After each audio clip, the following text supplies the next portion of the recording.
Hello and good evening, everybody. Welcome to tonight's chat clinic. My name is Patrick Michaud, and I'm the PDP Emeritus for North Texas, and just a very interested FTC person. And we run these chat clinics frequently, especially in the fall of each FTC season, just to share notes and answer questions that people may have and talk about different things that may be taking place. Let me do this. As I start, let me just note that about noon today, my internet provider notified me that I'm in the middle of an internet outage. So all of this is taking place through my phone right now, and hopefully that will be good enough for people to be able to get a reasonable signal from me. I have pretty good phone plan, so it works out okay. But if we run into any issues, know that the problem might be with my phone.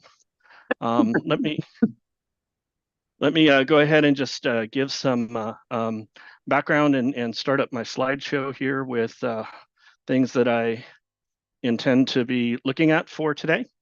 So again, this is the North Texas FTC Zoom Chat Clinic. We've been doing these for a little while. I always like to give a suggestion that if you can, go into the participants window and maybe add your team number so that we have an idea of who all is coming and joining us for each of the things that are taking place. And we'll be very happy to see who is there. Not required, but it's just really nice for people to see who is here for the different things that are going on. The purposes of the chat clinics is this is a regular meeting place where we have coaches, teams, and volunteers in North Texas First Tech Challenge to get together, but we have people here visiting from other regions as well, and we welcome you. Anybody is welcome to join. Some of the information that we give is North Texas specific, but some things like tonight are generic for First Tech Challenge in general. We try to keep people up to date on what the latest news, updates, and information is.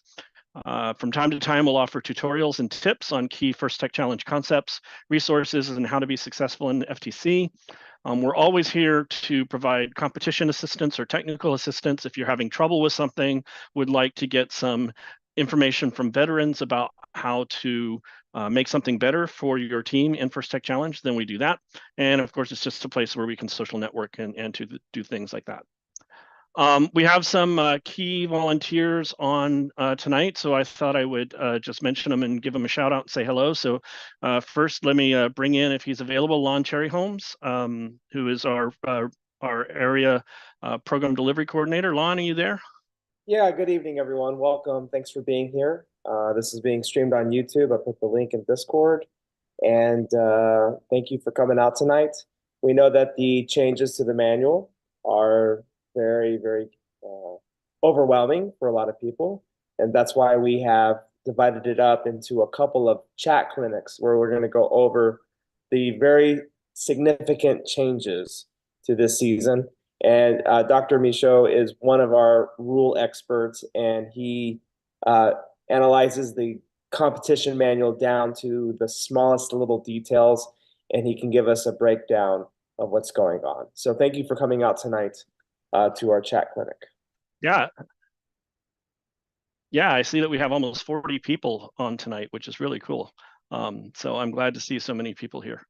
All right, and then Erica Diggs is the Texas Deputy State Head Referee and the head referee for North Texas. Erica, do you want to say hi or say anything? Yeah, I'll just say hi. I was introduced to these clinics about a year ago when I started being head ref here in North Texas, and I think they're an extremely valuable resource. So I'm really excited you're all here.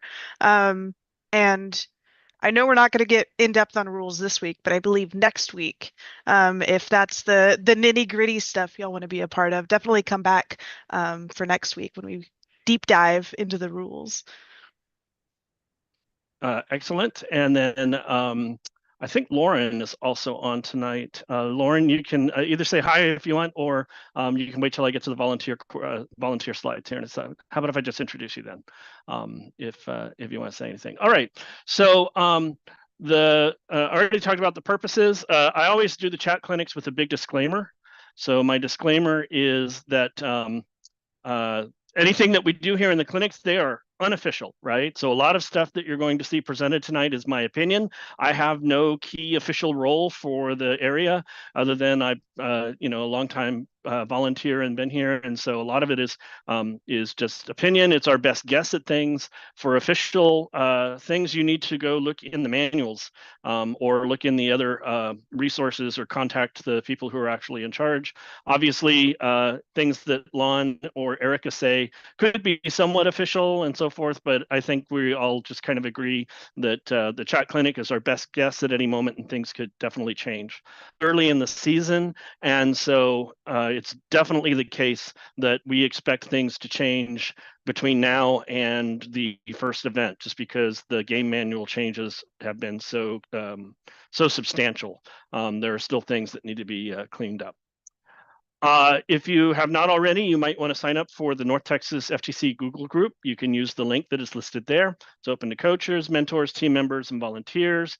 That tends to be a place where we advertise the chat clinics, but also talk about other things that are taking place for the season in terms of events that may be coming up. That includes scrimmages, workshops, things of that nature. We will be having a couple of volunteer academies. Lauren, do you want to talk about these, or do you want me to handle it? No, I can talk about it. There you go. Here you go. Howdy. So we're gonna have two different volunteer academies this season for y'all. So the first one is gonna be at It Can Robotics in Plano. They've graciously allowed us to host one there, and this will be just a half day for our referees, our judges, and then some inspector training that I highly encourage any coach that wants to learn more about what is available for your robots, the legal and not legal parts. And so, yeah, please feel free to come out for that. And then on October 12th at Marcus Robotics Academy, or the Roboplex in Flower Mound, this is actually the same venue area that we host our area championship at. And so it's a wonderful. We really appreciate all that Casey does helping us. And so we're going to have morning sessions for our referees, our judges, and then our FTAs, and then some inspection as well. But then we are going to ask all key volunteers to come stay for the afternoon, and so we'll have a more in-depth key volunteer. So if you're looking to be more, please feel free to reach out, and we'll try to get you situated where best you fit. So please feel free to email us, take these tiny URLs, go sign up, please. And thank you. Okay, excellent. So yeah, Volunteer Academy, we're always looking for volunteers. The academies are a lot of fun. I will just say it's fun to go. It's fun to meet everybody. You get to talk about some of the nitty gritty of how events run and learn about how events run and learn about some special rules and things like that that we've discovered. So it's always just a great opportunity to get involved early with First Tech Challenge. Are they morning or afternoon? The schedule is on the tiny CC URLs, but usually they start in the morning. Thanks. So they will be in the morning. Both of them will, our main sessions will be in the morning from about 8 to noon. That way you can get back in time to continue coaching your team since they are Saturdays. Appreciate and so on. it. All right. This is a list of who our lead volunteers and lead contacts are in the area. Again, Lon, we've already introduced. Lauren, you just heard from, our volunteer coordinator. Erica Diggs is the area head referee and the state deputy head referee. Lloyd Kwan is our lead area judge advisor, and we're hoping to have him on in a chat clinic in a couple of weeks to talk about judging and some of the changes and what to expect for judging. Nova Rudy and Cameron DeMille are our first technical advisors for the region. Gavin and Travis are our area lead scorekeepers. And then Joe Varnell is our first senior emeritus and senior mentor emeritus. And so he's another resource that you can contact if you need help with things for the teams and so forth. But let's get to the fun part. Let's get to the part talking about the competition manual and the overview of some of the big changes. So one of the big things is that First Tech Challenge just completely overhauled the entire competition manual.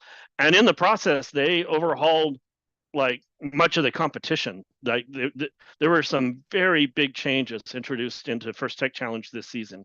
If you're new to First Tech Challenge, then of course, we'll talk a lot about things that changed, but I'm going to try and keep things also for new people to describe some of the different aspects of the competition and so forth. But this is also targeted at veterans, people who are used to being in First Tech Challenge and to talk about some of the big changes that have taken place. Usually we do a chat clinic where we have it that's targeted specifically for new coaches and new teams. And so I would expect that we'll do that sometime in early October. We're already stacking up with lots of interesting topics for chat clinics. So things that will help out, and especially as we get closer to competition season, what you should be looking for and what to expect when you go into a competition. We can give you, we'll give you some highlights about that today, but we'll talk about more specific details as we get a little bit closer to the season, the competition season. I don't have a slide yet for this season schedule. So normally I would have a slide that would talk about what the season schedule looks like, but let me just describe it for you real quick without having a schedule. So we tend to break the season up into several parts. So the part of the season that we're in now, which is after kickoff and up through the scrimmage that takes place on October 19th, that's when teams are really preparing for competition. Then on October 26th is when many competitions actually begin. We have a couple of different types of competition. We have leagues. Leagues will consist of 3 meets and a league tournament. And then we're also going to have, returning to the region or to the area again, an early bird qualifier taking place on October 26th. And so the early bird qualifier, it's a qualifying tournament, and it's, as it says, it's early bird. It's for teams that want to get an event very early before they get into the rest of the season, then there will be an opportunity to compete at that. Registration for all of these will show up sometime likely in the next week or two. And so you should be watching your emails, especially if you're a coach, either a lead coach, an assistant coach, or the administrative contact, then be watching your email for messages coming from Lon Cherryholmes. In fact, one was sent yesterday, a really useful message that kind of tells you where you can get resources about what's happening for the season and how things are playing out.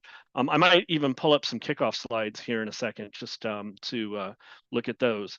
But registering for events will start taking place in a week or two.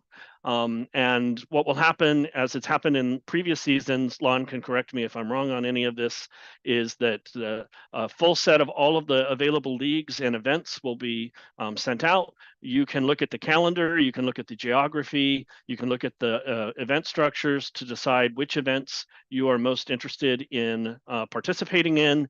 Then you will fill out a form that indicates your preference for events.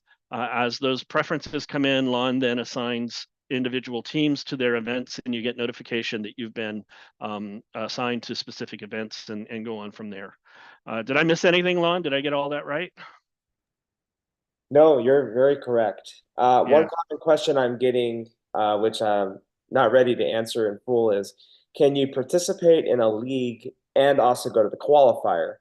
And yes, this will be the first year where you can participate at a qualifier while simultaneously being assigned to a league. The game manual says that you have 3 opportunities to advance. In North Texas, we're going to limit that to 2 opportunities. So a qualifier and a league tournament. Not everyone's going to get into the qualifiers. It's going to be based on criteria that I have to set forth on priority.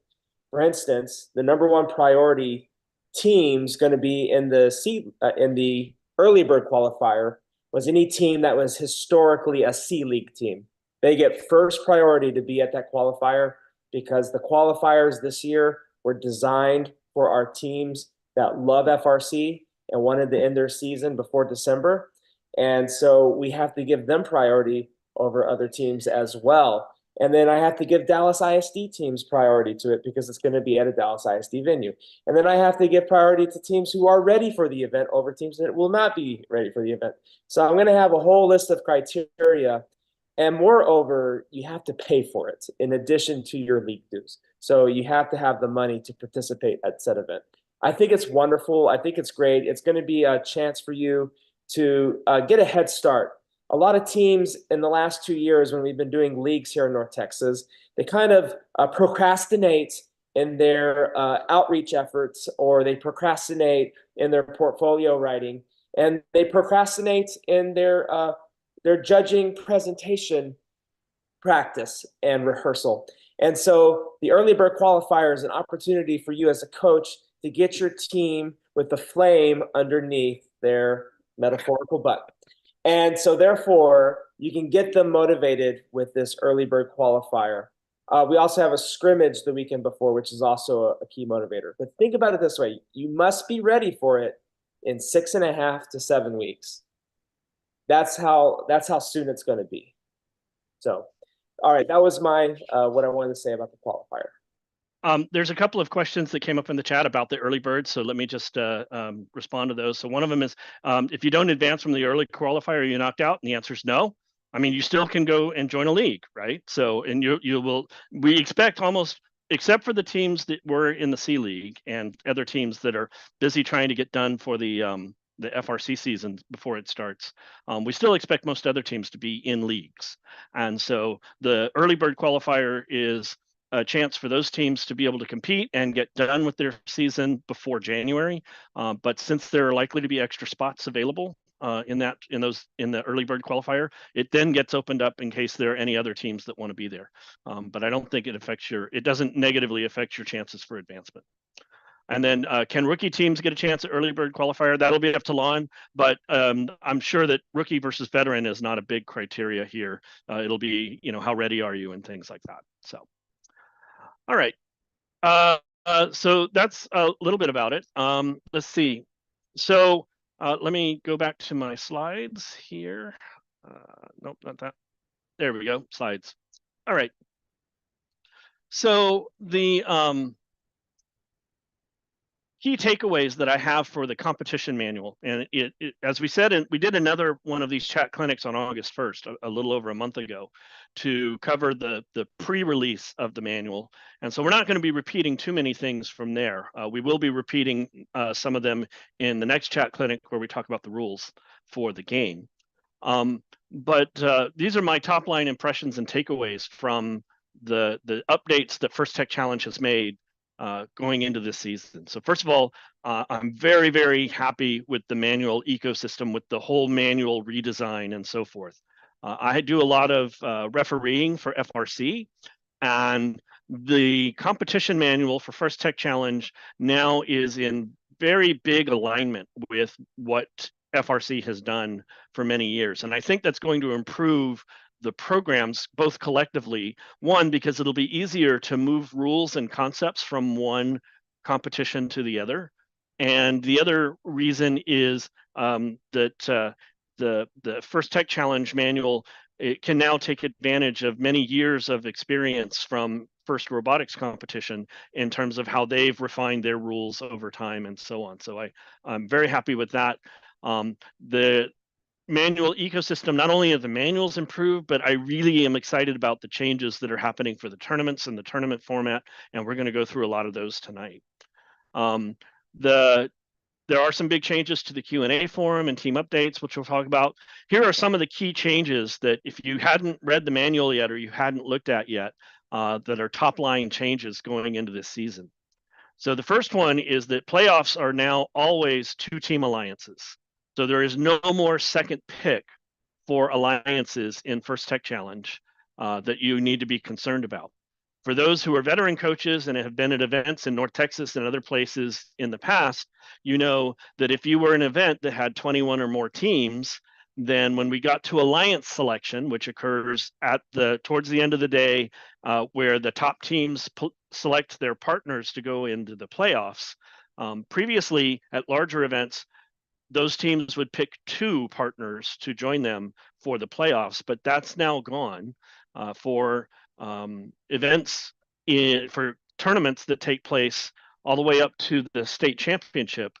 The playoff alliances will only be picking 1 team. We'll talk about that a little bit more. The playoff tournament is a double elimination bracket. I have some slides about that. There are some changes to inspection and how matches are timed. And one thing that is from the game, and I don't know if people have noticed or not, many people have commented on, is that there's no randomization task this season. In prior seasons, there was always some sort of randomly generated movement or randomly generated thing that would happen, and robots would be expected to respond to that during the autonomous phase. There's no randomization that takes place in the autonomous phase this season, and so that's another big change that is coming out from for the season. As I go through the chat clinic, if you have questions at any point, you can always put them into the meeting chat or unmute yourself and just ask. I don't mind being interrupted. We'll be glad to cover any questions that you have, and we'll have an open session for all sorts of questions towards the end of the chat clinic. We're not going to be talking about game specific things until next week. We'll have more detailed presentation, but we will during the open forum take game questions if anybody has them. Just keep in mind that we may not be able to answer them because we're still looking for some updates and still figuring out the rules ourselves as we go along as well. Okay. One of the big things is that the competition manual has been divided up into sections. In previous seasons, there were 2 manuals, Game Manual Part 1 and Game Manual Part 2. Now it's all just one manual called the Competition Manual, and these are the sections, and these can be expected to remain the same from one season to the next. So this is a significant refactoring of the sections and the way that the competition manual is structured. You can see all the different sections here. I'm not going to read them all to you, but the big ones are the starting with section 3, which talk about the preparation for the event. Section 6 is the judged awards, and then sections 9 through 11 talk about this year's game. Section 12 talks about the rules for your robot, and then 13 through 15 cover the different types of competitions that exist, whether it's a tournament, a league tournament, or even the first championship. So there's various things to look at there. Tonight, I'm going to be mainly focusing on the tournament section, section 13, on the judged awards, on the advancement, and on the inspection rules. But again, we may go into other things, and if people have specific questions that they'd like to see, then I'll be glad to look at those with you as well. The competition manual now introduces some conventions. These are largely borrowed from FRC, which is the way that rules are identified throughout the manual. So each of the, or not, many of the sections have letters associated with them so that you can identify a rule very quickly by its initial letter. And then it's followed by a 3-digit number that indicates the position within that section for the number. So the inspection rules all begin with the letter I, and they start with, and they can be found in section 3. The game rules all start with the letter G, and they can be found in section 11, and so on through the list. So we'll often talk about specific rules, which will be a letter and a 3-digit number afterwards that you can use to quickly identify a rule without having to name it by name and to tell you where to go look for the specifics on that rule. So a typical rule number might look like this. So this is straight out of the version 0 of the manual. I presume it's the same in version 1.1. That you could see an example rule number might be something like R710. The R tells you it's a robot construction rule. The 7 tells you it's in subsection 7, and the 10 tells you it's the 10th rule in that particular subsection. So that's the rule numbering convention. It's really easy to follow throughout all of the rules of the manual. When you go and look at a rule, so for example, this is R307, which tells you it's still a robot construction rule. The R tells you it's a robot construction rule. The 3 means it's in the 3rd section of that section, and that's the 7th rule for that subsection. Every rule gets a headline. It's colored in either orange or green, or it has an asterisk in front of it for those who may have difficulty distinguishing colors. So the headline is kind of a short phrase to identify the rule that you can use as a shorthand notation. Then the text of the rule is what actually describes the rule. So this rule talks about commercial off-the-shelf COTS components and mechanisms, and talks about what kind of commercial components you're allowed to use on your robot and which ones aren't. The whole purpose of this slide is to talk about how a rule looks and when you are looking at it. If there's some ambiguity or disagreement between the evergreen headline or that between the headline and the rule text, then the rule text is what controls. I don't have a slide for this also, but in the manual, there's always a concept that what is written in the manual is the rule. There's not any like secret intention behind it. There's not any additional interpretation that you're supposed to use.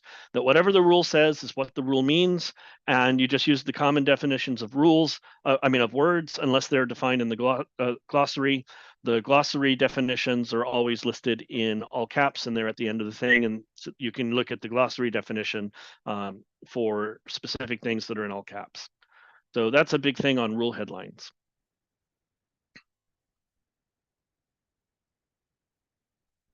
Another thing that is being added this season, again, taken from the way things have traditionally been done in FIRST Robotics competition, is the team updates. So team updates are notifications of changes to the competition manual. If you are a veteran, then that used to be the Q&A forum. That's where you would go to find out any updates to the rules. That is no longer the case. The Q&A forum does not modify the rules. The rules are only modified through team updates. And as it turns out, we've already had a team update come out. So let me just kind of show real quick where you would go in order to get to the team updates or to get to the resources you need. So I typically do that. Actually, let me share screen here. It'll look better if I share screen, I believe.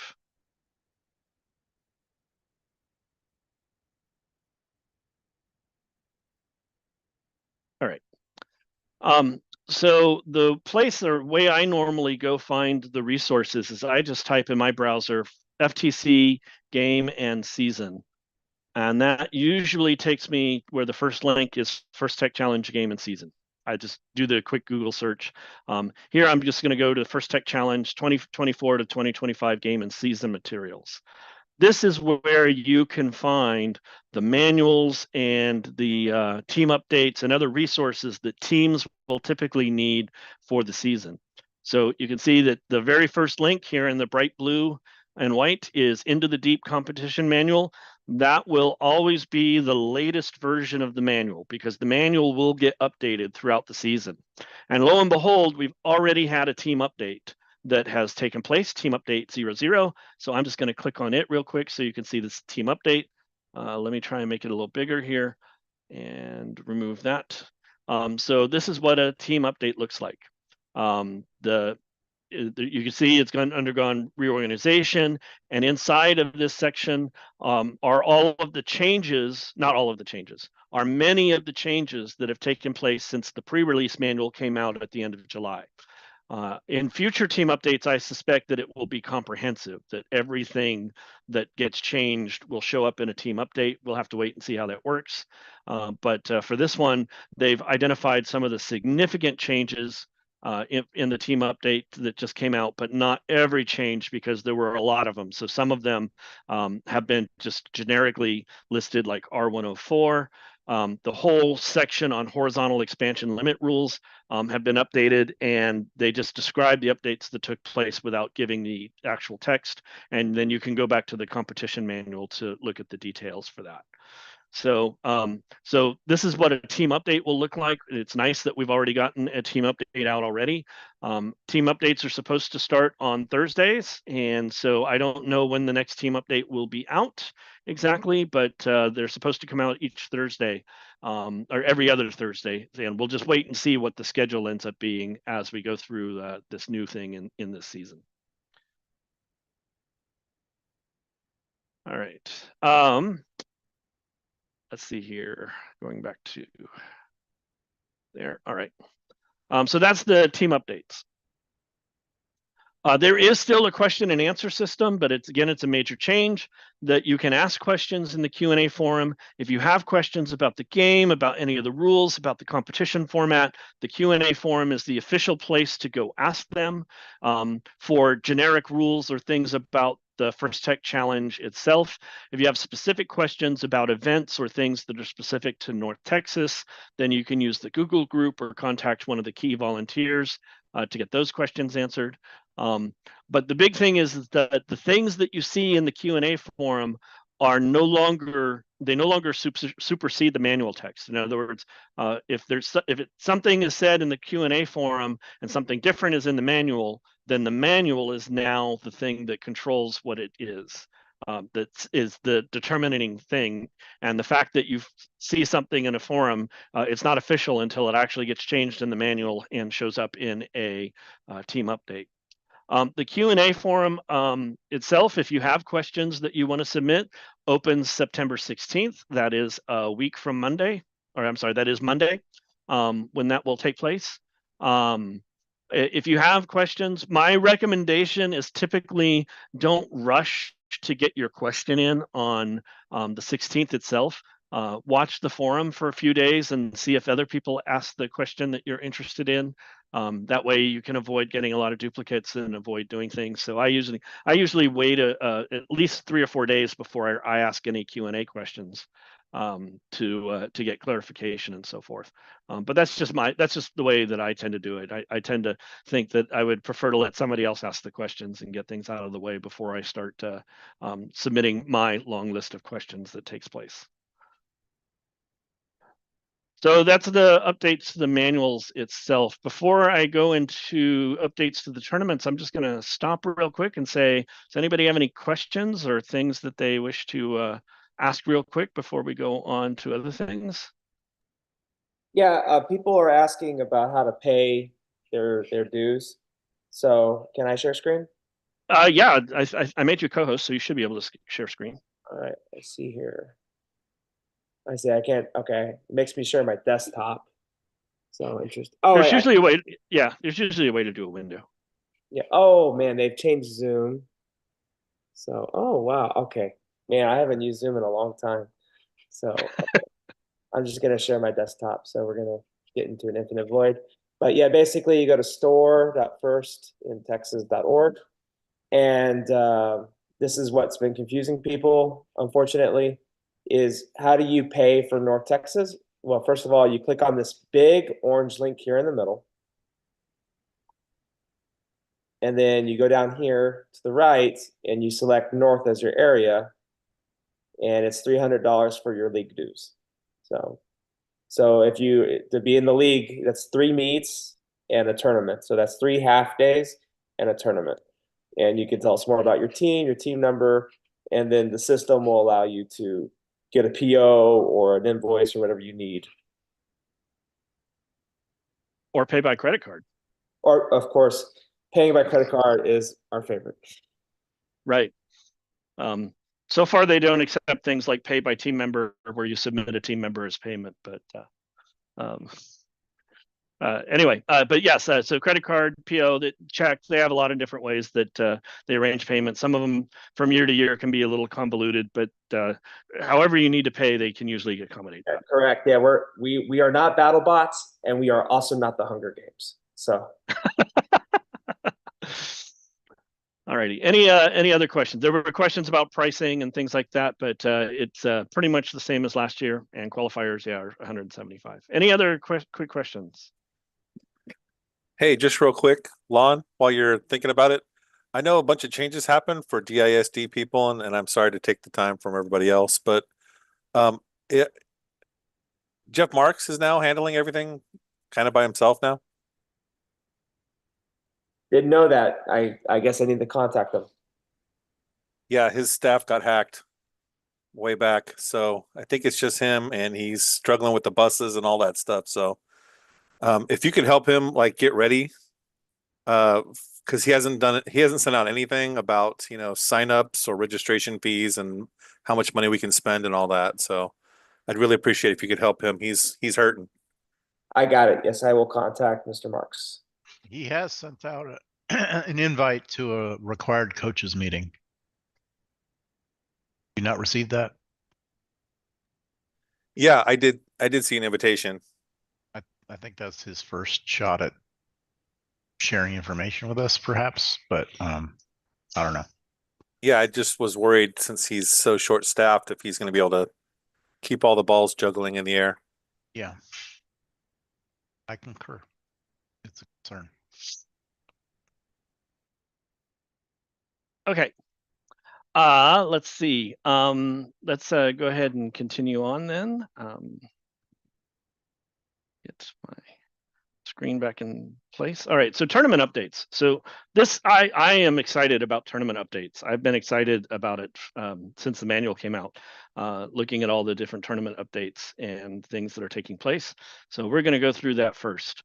For those who are new to First Tech Challenge, if you are brand new to First Tech Challenge, let me just say, give a little bit of information about what a tournament looks like. And in fact, I'm just going to go into the competition manual to look at that. Let me go ahead and share screen real quick for that. If I can pull up the screen, share, and this one, share. Okay.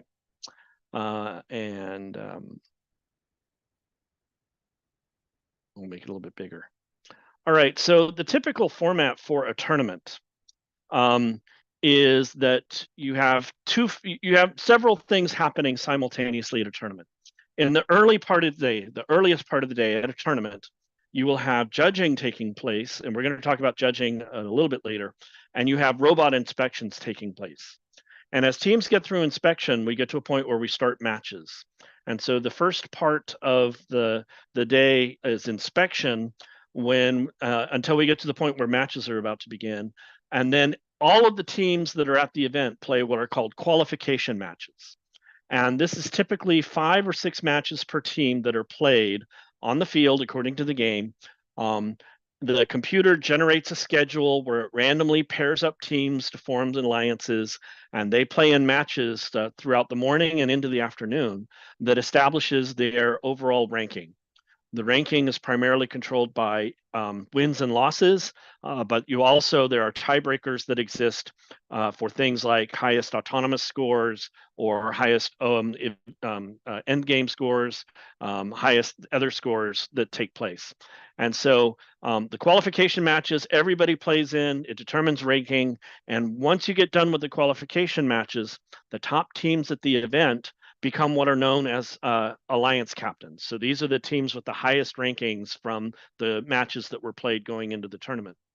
The alliance captains then select partners for the playoffs. So they get to look at all the other teams that have competed and say, this is the partner that we would like to have for the playoffs. The playoffs then take place. And then in a bracket, we'll go through what that bracket looks like to produce the overall winners of the tournament for the robot game. As the playoffs are taking place, we will also have awards taking place for the different judged awards that go on. So one of the things that is very new that I really, really like this season is the, let's go back here. Whoops, that was the wrong button. There. One of the things that I really like is the whole new alliance selection process. So first of all, there's no more second picks. If you've been in First Tech Challenge for a long time, then you know that what would happen is the highest ranked team would pick a team, then the next highest ranked team would pick a team, and so on until you got to the 4 playoff alliances. And then if the tournament was large enough, if it had 21 or more teams, which most North Texas tournaments have, then all of the alliances would go and pick a second team that would be part of the alliance. Well, that's now gone away. So it's all just 2-team alliances. What that means, though, is that now in playoffs, there are no backup teams. So and when you do alliance selection and you go play some matches, if one of the robots on the alliance gets severely injured, gets compromised such that it's no longer able to play, there's no longer the possibility of you having another robot to use in the playoffs. So there's a T603 identifies there's no backup teams in playoffs. And that means that if you're a captain, if you're selecting other teams, then reliability is something you definitely want to be looking for when you pick your partners for playoffs, because if your partner robot breaks down, then you're going to be playing by yourself for the remainder of the playoffs if they're not able to get things repaired in time. But the always 2-team alliance thing is going to make for some interesting scenarios and for some interesting changes in terms of strategies that teams will use going into the season. It simplifies it because now you don't have to, look for 2 robots to join your alliance when you're scouting at an event. You're looking for the perfect match, the yin to your yang. You're really looking for that robot that supplements your robot so well. And then there was also in years past, there's a lot of confusion about like which teams play when, and you have to tell the head referee at a certain time, which robot you're going to play. And so it really just simplifies it. So I'm really excited about this change. Yeah, me too. Just because we're talking about game stuff and anything, I'll invite Erica to chime in if you have anything you want to say. No, I don't have too much to say. I am excited. Coming from a former student of FTC, it's a lot less stressful to try and find 2 other teams to be a part of an alliance, or trying to petition one team to pick you as their second pick. Now it's going to make scouting a lot more intensive. So teams that have really rigorous scouting for tournaments, areas, whatever it is, those scouters are going to be really important this season. Okay, so Patrick? yes. You may want to cover, because now people are thinking that there's only going to be 8 teams going into finals. If there's only 2 teams per alliance, but conceivably there's more, correct? Yeah, Correct. Great segue. Thank you for asking my next slide. So the question that just came up and was offered is, well, okay, wait, right? If we only have 2 teams per alliance, that means fewer teams make it to playoffs. Well, actually, no. So the number of playoff alliances that get created depend upon the size of the event also. So if you are in an event with only 4 to 10 teams, then there would only be 2 alliances created and only 4 teams go into the playoffs. If you are in an event with 11 to 20 teams, then 4 alliances get played, so 8 teams make it into the playoffs. This is actually the same as it was in previous seasons. In previous seasons, if you were in an event with 20 teams or fewer, then every alliance only got 1 pick. So this is actually the same. In events which are 21 to 40 teams, there are 6 playoff alliances created. So even though each alliance only has 2 teams, because there are 6 alliances being created instead of 4, the same number of teams are making it into the playoffs for those events. And then in the weird case that I don't know if anybody's ever going to do this season, where you have an event that is so large that you have more than 40 teams, and this has to be in a single division, then there would be 8 playoff alliances formed for that. But the number of teams that make it to the playoffs remains essentially the same as it was in previous seasons. So they're not cutting down the number of teams, it's just they're changing the number of alliances that are there. I have the 4 and the 6 highlighted on this slide simply because those are the sizes that you can expect in North Texas. That we may have some tournaments that have just under 20 teams. That could happen in some of the leagues and some of the events, but almost all of our events are going to be 6 alliances being formed as you go into the playoffs. So we're still going to get a lot of teams still making it to the playoffs, which is nice. Then once you are in the playoffs, they now go into a double elimination bracket. In previous seasons, what would happen is that you would have a semifinal round and a finals round. Each of those rounds would be best 2 out of 3. But now it is a ranked double elimination bracket, typically like what you would expect. This is pulled from the manual. So if you are at a smaller event that has only 4 alliances, then this is what the playoff bracket would look like. In round 1, match number 1, Alliance 1 would play against Alliance 4 a match, and Alliance 2 would play 1 match against Alliance 3. The winners of those matches go into round 2 in the upper bracket. The loser of the first 2 matches, in each of the first 2 matches, play each other in the lower bracket.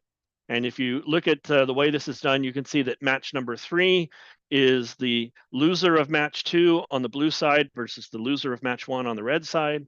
Match number 4 is the winner of match 2 on the blue side with the winner of M1 on the red side, and so on. In the loser bracket, after match 3 is played, match number 5 is the winner of match. There's a typo here actually. It should be the winner of match 3 and the loser of match 4 there in that bracket. So I'm going to go and have to tell them to correct that. But you can see that there's a bracket here until finally you get down to 2 teams.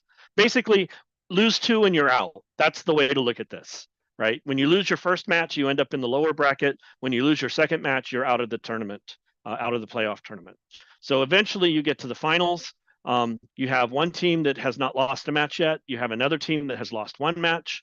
If the team that has already lost a match loses their second match, they're out and they become the finalists. If the team that's lost 1 match already wins that match, then you play a tiebreaker match. That's actually different from FRC. I have a slide about that, and we'll go in a second. The more interesting one and the common one that we will see this season is a 6 alliance playoff bracket. So in the 6 alliance playoff bracket, you start out with the 4th ranked alliance against the 5th ranked alliance, the 3rd ranked alliance against the 6th ranked alliance, and then so on through the brackets there. So the winner of match number 1 goes on to play alliance number 1 in round 2. The winner of of match number 2 goes on to play the alliance number 2, and then that gets you enough loser teams that we can start with the teams that have 1 loss going into round 3 and so on into a bracket from there. This is really nice as far as I'm concerned, because one of the things that I've observed in many of the events and competitions that take place is that you'll have alliance number 1 playing alliance number 4 because that's the ranking, and Alliance number 4 might not be able to beat Alliance number 1, but they might be able to beat Alliances 2 and 3. But because they had to play both of their matches against Alliance number 1 to begin with, that kind of eliminated them from the tournament. Now that's no longer the case. As we go into the playoff bracket, let's actually go back to the 4-team bracket here. So as we go into the playoff bracket, when Alliance number 4 loses to Alliance number 1, or if they lose to Alliance number 1, they're not automatically out of the tournament, and they don't have to play Alliance number 1 again until they meet up again sometime later in the bracket. So this way, teams can really find what their level is more easily, and there's better what I call mixing of the teams in the playoffs, so that it's not all just you play somebody twice and you lose and you're out. So you really get additional chances to continue on in the bracket even after you've lost a match. So I really like that aspect of the double elimination system. One thing to note, especially if you're coming from FRC, the playoffs in FTC in the finals round will be different from FRC, unless FRC changes it this year. In FRC, the finals were always best 2 out of 3. In other words, the fact that one of the teams had already lost a match didn't matter. But in FTC, when we get to this finals match, if you've lost one match already, if you are the Blue Alliance in finals, then losing again will instantly end the tournament because you'll have your 2 losses. If the Blue Alliance in finals wins that match, then we go to a tiebreaker match if needed. Okay, well, let me just go and say, any questions on the playoff format before we go on to anything else? Any comments? Anything anybody want to share about the playoff format?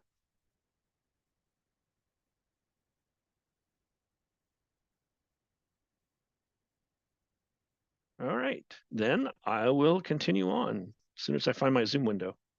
Does this Yeah, change everyone, anything about the alliance selection process? Can repeat it? There was a crosstalk there. Does this change anything about the alliance selection process? Well, I mean, other than everybody gets only one pick, no. So we're going to invite I think Patrick said we might have an event that's less than 20 teams. I don't think we will at all this year. Basically, we're going to invite the top 6 teams, and they can invite each other, or they can invite whoever they want, but they can only invite one. Well, they get to have they invite until somebody accepts. Yes. Right. I mean, somebody could decline and then they would invite again. Correct. So I don't want to say they can only invite one. They invite a team. That team either accepts or they decline. If the team declines, then that team would be allowed to invite again. And the team that declined can no longer be invited by any other team. So that all pretty much remains the same. Cool. Except it's faster now. Yeah. So I'm looking forward to that. Did somebody else have a question in there? Someone's asking when would they expect to receive their game materials for practice fields? I'm guessing you're asking if you ordered from Mandy Mark, when can you expect to get your stuff?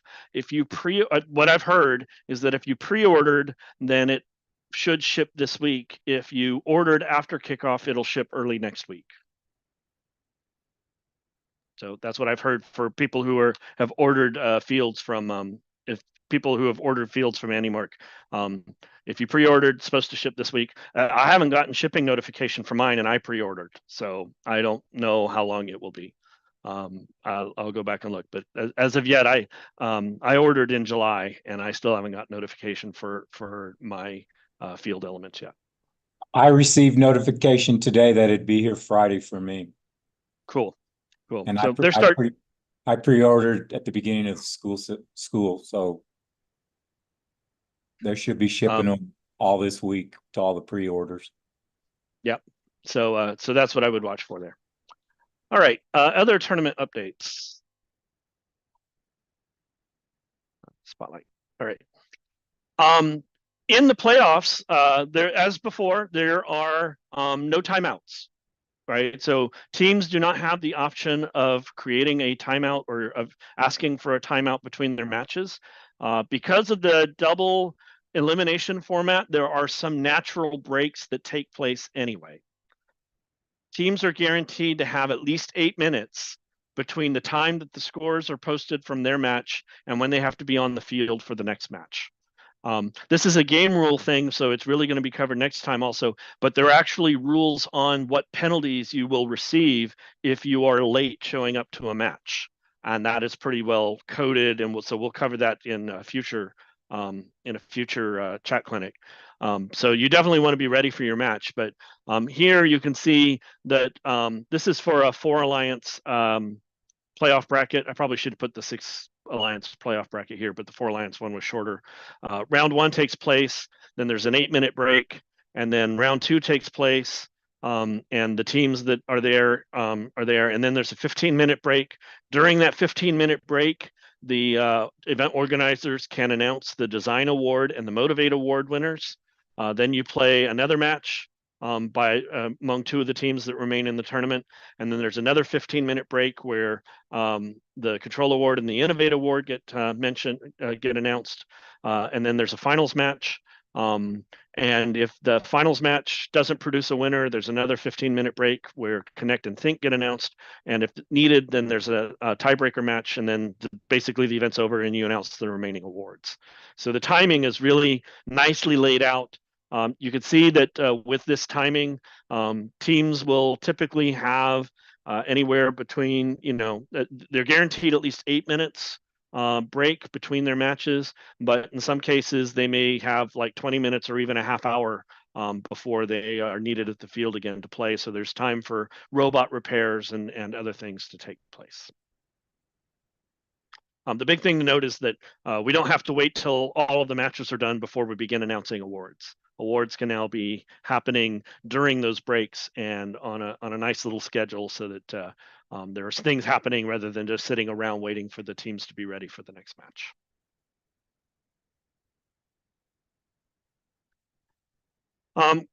Moving away from playoffs, when we look at qualification matches, this is really important for new teams, old teams alike. So in all the years I've been involved with First Tech Challenge, it was a pretty well-known rule that you didn't get the match schedule until all of the teams had passed inspection. That goes away now. There is not a requirement for inspections to be done before match schedules get generated. And not only that, there's not even a requirement for inspections to be done before matches begin. So for those of us who have been at many events where there was one team that might just be having difficulty getting inspected and getting through inspection that was holding up the entire tournament so that they could then generate the match schedule and we could begin matches, that's no longer a thing. Now, you're not, when we publish a schedule for the event for the day and it says that matches begin at 11 o'clock, matches can begin at 11 o'clock, even if not all the teams have completed inspection. So that's an important change to note coming up for this season. Another change that, again, the common wisdom among event organizers and people who have done this for a long time is that when you create a match schedule, you don't put any times on the matches. You don't actually publish the expected start time of the match.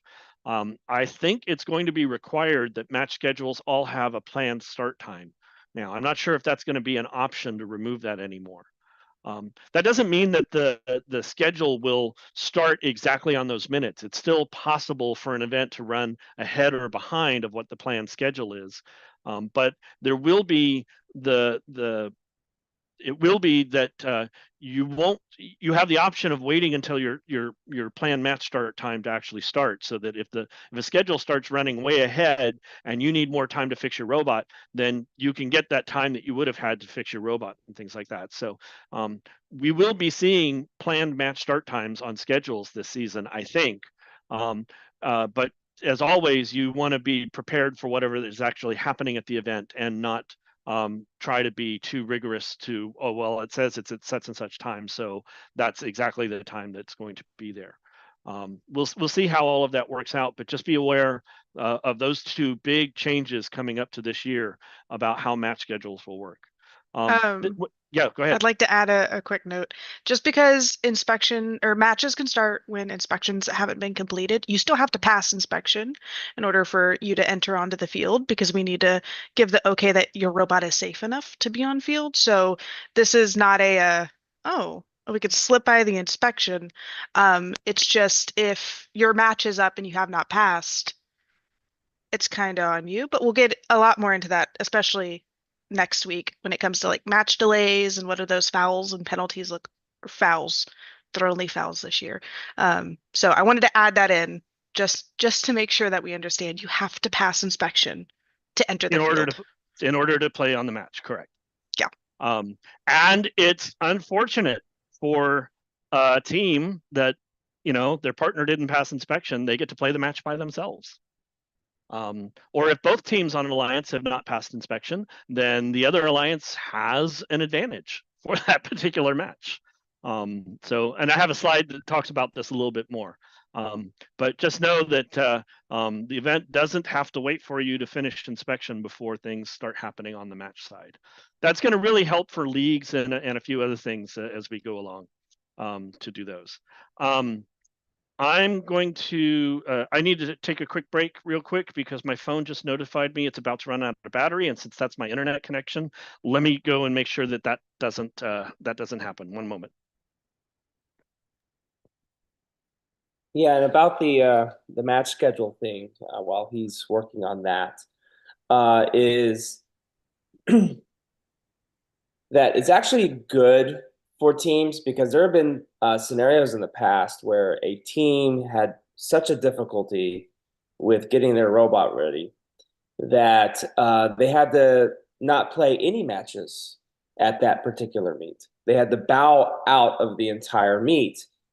With this new system in place, a team can still work on their robot, and maybe by the third or fourth match, they could start playing. And since it's a meet and we're taking your top 10 scores anyways, it's way more beneficial for teams that we have this new rule in place.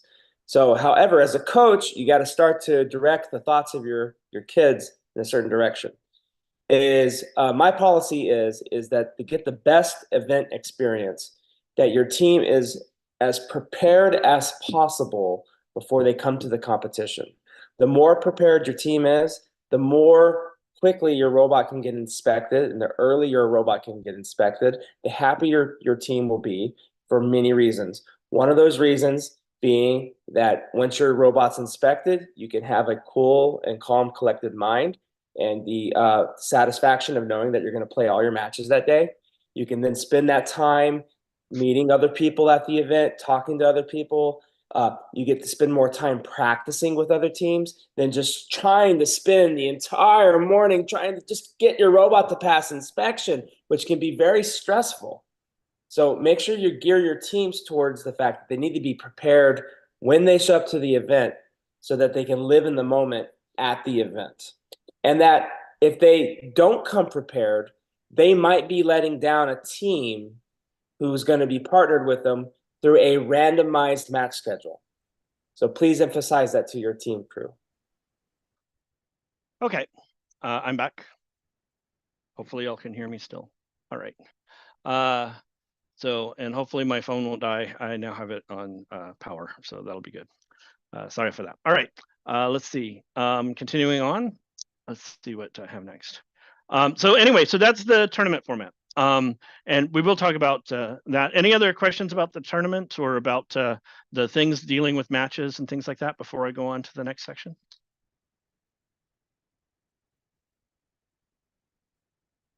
I'm sure that we will be covering some of these items again as we get closer to the tournament season, but this is largely give a heads up and say, see, these are some of the big changes just to be aware of as we go into the season.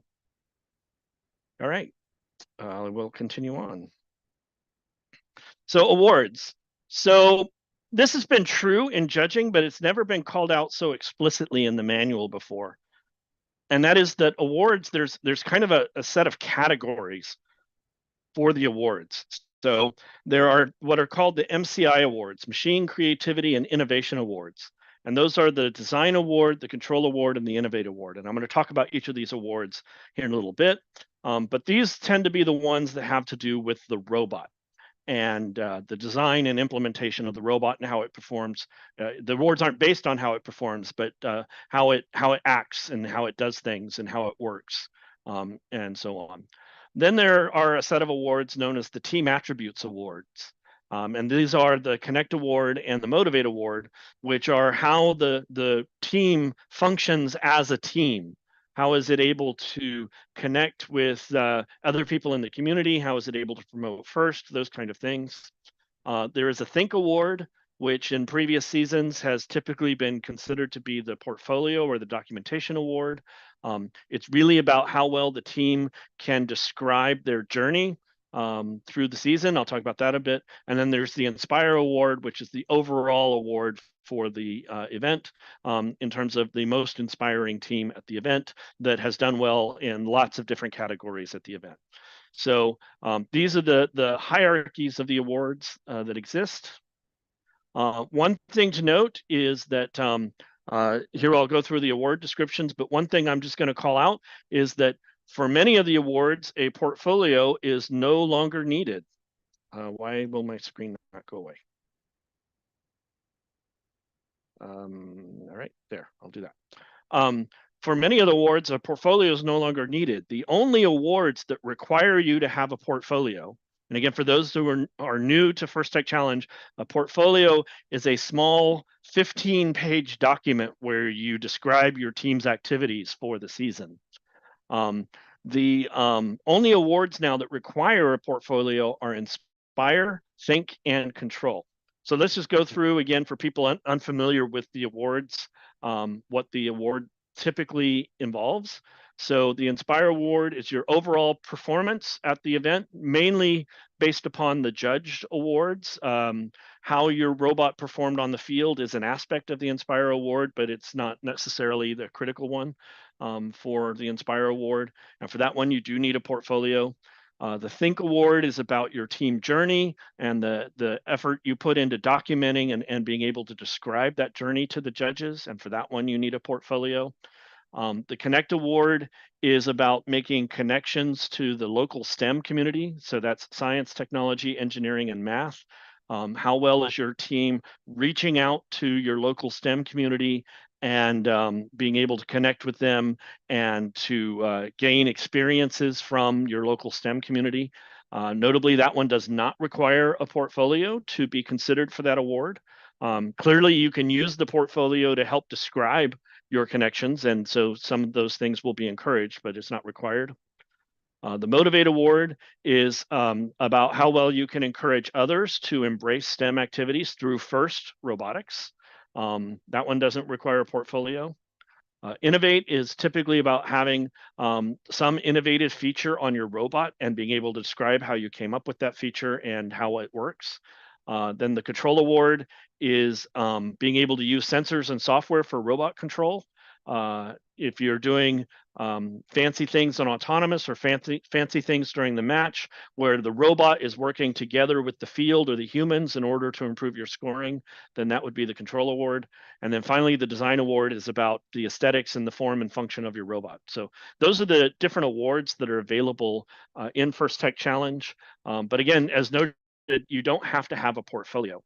For those people who are wondering what a portfolio is, do I have it on my next slide or is it something different? Nope. Let me go to the manual so that we can look at what is said about the portfolio here.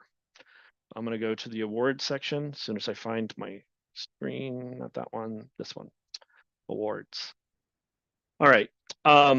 So there's a whole section in here that describes the portfolio. One thing I will say in general about the actually I'm going to switch this to share screen that I will say about the awards section is it's pretty small relative to the awards section that's been in previous seasons. And so I expect that there will be either additions to this section or more likely more teams will be encouraged to go look at the judges volunteer manual for more details about what the judges are are looking for in each of those sections.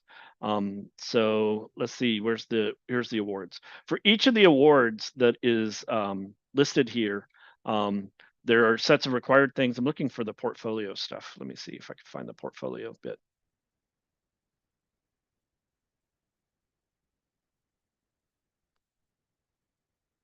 Okay, so the rules on portfolios are given by A101. A meaning the award section, and 101 being it's basically the first rule in the first subsection. So teams have the opportunity to submit a portfolio. This is the only written content that the judges will have with them when they are deliberating for who should get which awards. So if you provide any supplemental materials, if you try to provide something on a website or whatever, the judges are instructed not to look at those. They're only to look at the portfolios when they're doing deliberations. And there are certain requirements for portfolios. You have to have a cover page that has your team number and optionally your team name. You can have 15 pages of content. So if you're printing on front and back, then it's 8 sheets of paper, and one of the sides of the 8 sheets would be the cover. So you have the remaining 15 that are there. It has to be US letter size paper, at least a 10-point font. And they are considering the option that you could submit a portfolio digitally. If you do submit it digitally, then it would be less than 15 megabytes in size. We'll see how the rules come with that. But that's what the portfolio is and says. It's 15 pages of content that your team puts together to decide to help support your case for winning various awards at the event. I'm going to do a shout out to Iron Rain 6832.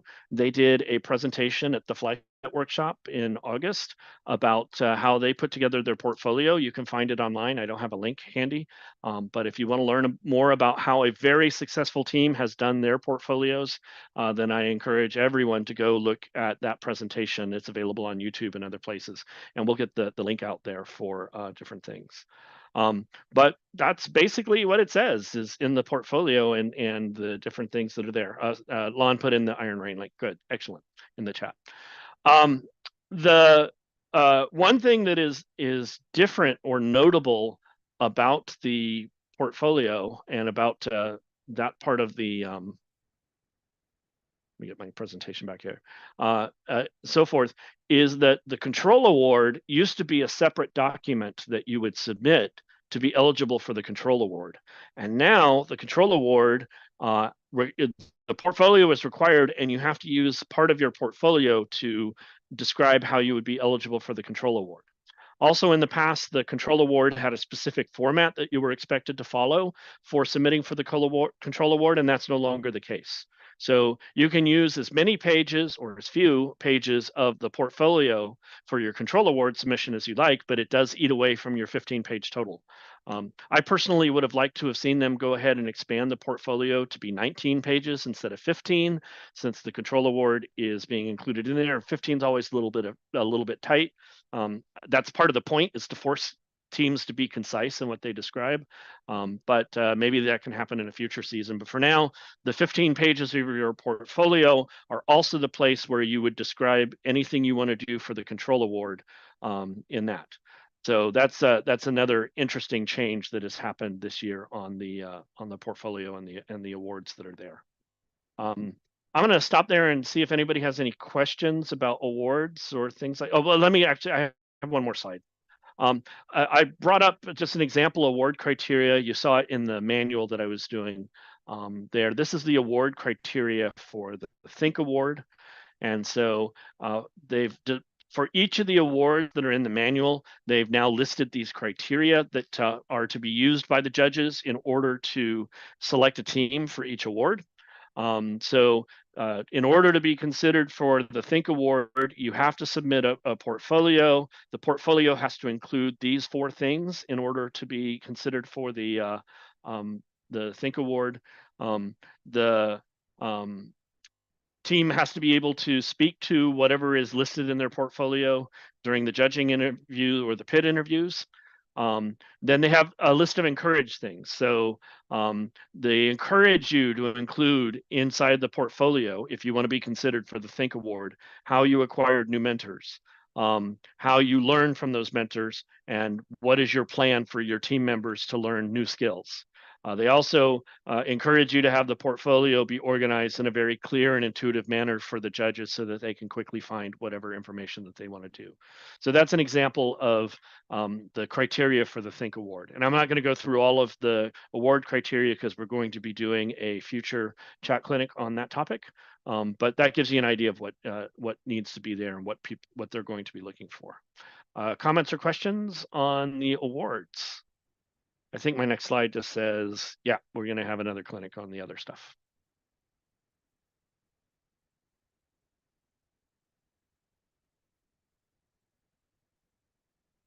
I'm quite certain that that they will have more details coming out over the next however many weeks to further expand on judging.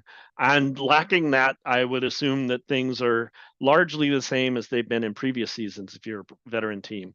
If you're a rookie team, you can still go look at the judge manuals and stuff from previous seasons to get an idea, or just watch the Iron Rain presentation and see what they have to offer. Okay, let's see next. Another change coming into the season is that the number of teams at the event determines the number of awards that have to be given or that are being considered to be given. So smaller events, such as an event that has 4 to 10 teams, they're only going to be giving out 4 awards at those events. They will give out the Inspire Award, the Think Award, one of Connect or Motivate, and one of Design, Innovate, or Control. If you're at a medium-sized event, 11 to 20 teams, then they will select a first and second place Inspire team and only the winners for each of the awards. And then for larger events, which as Lon said, that will cover most, if not all, of North Texas events of 21 to 40 teams, there will be 3 Inspire Award winners, first, second, and third place. In Think, there will be a first and second place team listed. And then for each of the other awards, there's a first place team listed, and discretionary to the judges, they can also identify a second place team for each of those awards if they want. So it's no longer going to be the case that we have first, second, and third for every award being announced. It will be a smaller number of awards that the judges have to decide on. That should make judging a little bit easier for the judges because they don't have to worry about second and third place and consider quite so many teams to fill things out. So that's another thing to look for, is just a reduction in the number of finalists that will be listed for the events. And I think that finishes awards. Yeah, that finishes awards. Okay. Advancement. So one of the things that teams always want to know every year, and this includes veteran teams as well as rookie teams, is how do you determine if from an event you advance to another event, another later event? And that is covered by advancement. And just like so many other things have changed in First Tech Challenge, the advancement order has changed in First Tech Challenge also. So the advancement changes are given here. And I only pulled out the column of the section of the manual that's going to apply to us in North Texas. There is another column that describes how dual division events work. That will only apply to our area championship. You can go look it up if you want. All of our events are going to be at least 11 teams. So this is the advancement order that is there. It is largely the same as what has been in previous seasons, except that there are no second picks on the winning alliances. So there's only ever a first pick that gets to advance. And the order has slightly changed to try and avoid breaking up alliances when we go to the advancement order.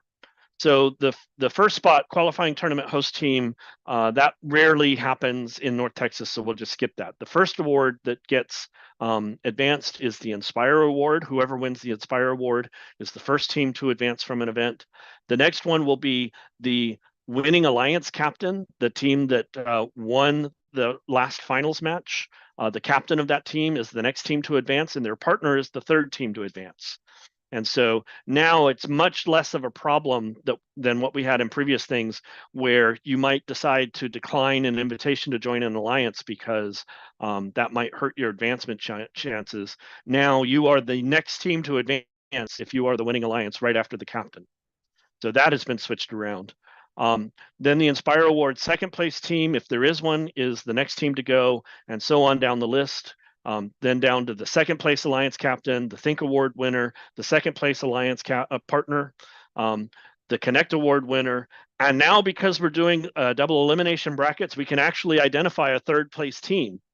So the third place team is the next one, the next alliance that goes after the Connect Award, the captain, Innovate, and then the alliance partner. And then the remaining award winners are the remaining teams to advance.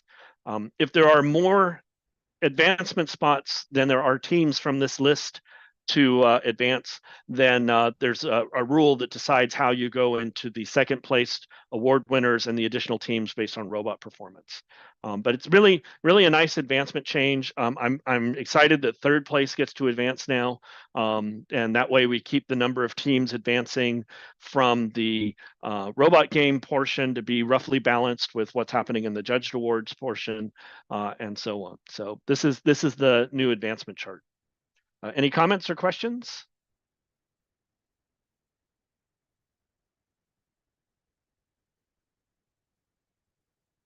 Okay, cool. And so with that, we can take this advancement chart, and I pulled the advancement chart for North Texas from the kickoff slides that were happening this weekend. So again, this is draft. It could still change, but this was the plan as of kickoff day for the different leagues and tournaments. And just to see how advancements play with the individual tournaments and how things flow, what you're looking at here is on the left are all of the league tournaments that take place. So we have the A&G tournament, the F&T tournament, the X Metro League tournament, the M&N tournament, the ENS tournament, and so forth down the list. And from each of those tournaments, there are 13 advancement spots for each of those tournaments currently listed. That number can change depending on the size of the tournament, but this again is kind of rough idea of numbers. So 4 teams are guaranteed to advance from the from each of the tournaments, at least on these numbers. 4 teams would be advancing from each of the tournaments directly to the area championship. And then for those 4 teams, the way we get to those 4 teams is by looking at this list.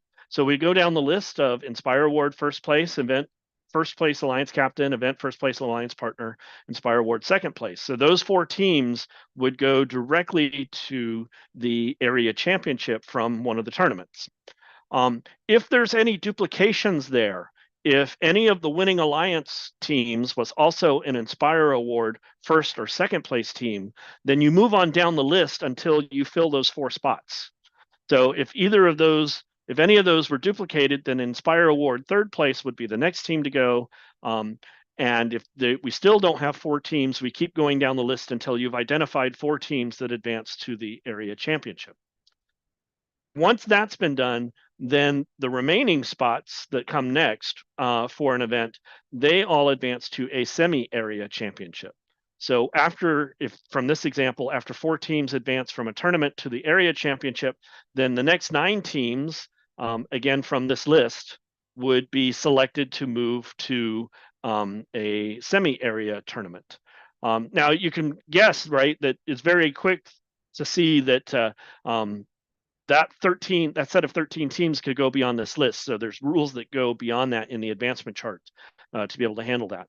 But at an event, that's what these numbers represent for each of the tournaments, is how many teams advance from that tournament to the area championship in blue, and then how many teams advance to the semi-area championships identified in the dashed black lines. The early bird qualifier will be advancing 4 teams directly to the area championship and no teams to a semi-area championship.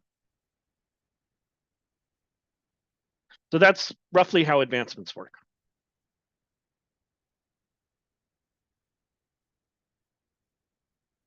Any questions on advancements? And I want to say it's the most generous advancement structure in the entire world. But Absolutely. That's what I'm saying. Absolutely. I made it, so I'm biased. um, it has long been my philosophy when I was in First Tech Challenge, when I was the partner for First Tech Challenge in North Texas, my goal was to give teams as many opportunities to compete as I could. And so that's why I wanted to have where teams could attend multiple qualifiers. We didn't do very many leagues back then. And then to introduce the notion of the semi-championship level so that teams that were just outside of the window of advancing teams still had another opportunity to compete and make it to the area championship. So it's very generous, but I think that makes for a better team experience. There's a question in the chat. Lon already answered it, but I'll just answer it here locally. For the early bird qualifier, does the advancement order still do, or is it just robot game? And the answer is the advancement order applies. At the early bird qualifier, there will be judged awards, and the Inspire winner from that event is the first team to advance, and then the winning alliance is next, and then the Inspire second place team will be next after that. And then if there are any duplicates, then you continue moving on down the list. And then another question, can you compete in both the early bird qualifier and a regular league format? And yes, you can. Again, just keep in mind that the early bird qualifiers, there may be a lot of times teams trying to get into those. So just know that they may fill up quickly. Even though it's really early, just know they may fill up quickly. But yes, if you compete in an early bird qualifier, you can still compete in a league as well. What you can't do is compete in multiple qualifiers and then the league. Okay, let's see here. Next slide. So just a couple of things on the inspection rules. I'm getting towards the end of my presentation here tonight. I know it's almost 8:30 already. So in the inspection rules, we already talked about a little bit earlier. I-302, just note that matches can begin even without inspection for all of the teams that are there.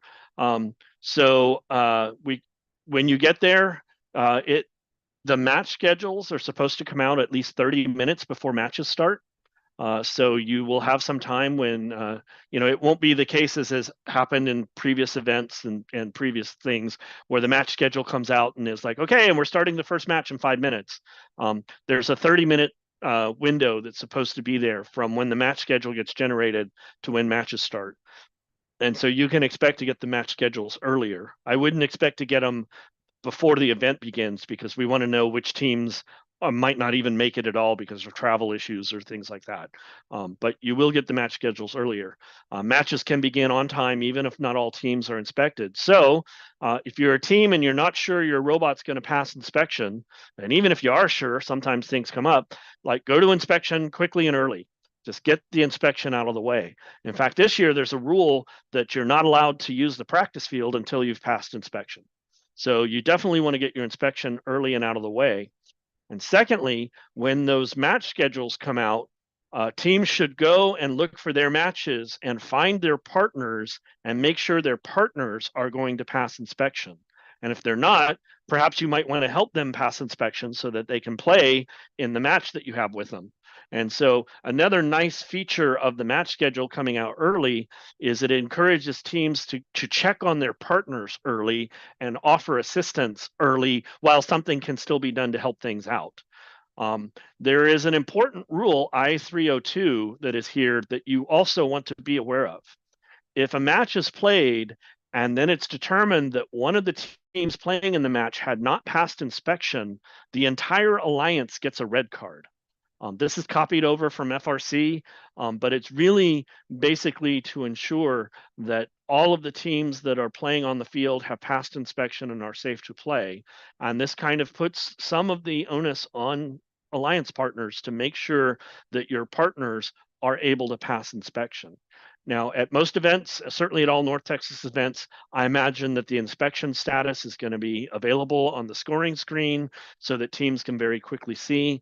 I expect that referees and head referees are going to watch the inspection status really closely to try and warn teams so that they don't have to give out the red card. None of us want to give out a red card. And so we'll probably be watching. And if a team that hasn't passed inspection starts to come on the field, we will likely want to try and avoid that happening and try and head it off before it actually happens, so that there's not a surprise red card at some other point. But definitely it's on teams to make sure that everybody has passed inspection. And then one more other thing, also just as important as inspection, is your team this year has to check in 45 minutes before the first match at the check-in desk, right? It's a requirement this year to check in 45 minutes before the first match. So don't show up to an event, go straight to your table, get inspected, and expect to be on the match schedule. To be on the match schedule this year, you have to check in. Cool. And you answered the question I was about to ask, Lon, which is a team that doesn't make that 45-minute deadline, that means a match schedule could be generated completely without them for the day. My personal leaning is we're going to be generating those match schedules so that we have half-day meets this year, because personally got tired of waiting on those teams to finish inspection. And then if we have a match schedule that's on a golden time that we all agree with, then we can do 6 matches at every meet because we have a schedule and we're going to stick to the schedule. And if your team misses a match or 2 because of inspection, no big deal. It's a meet. So we take your top 10 scores anyways. So be prepared, be in the moment, check in, get inspected, and enjoy the event. Very good.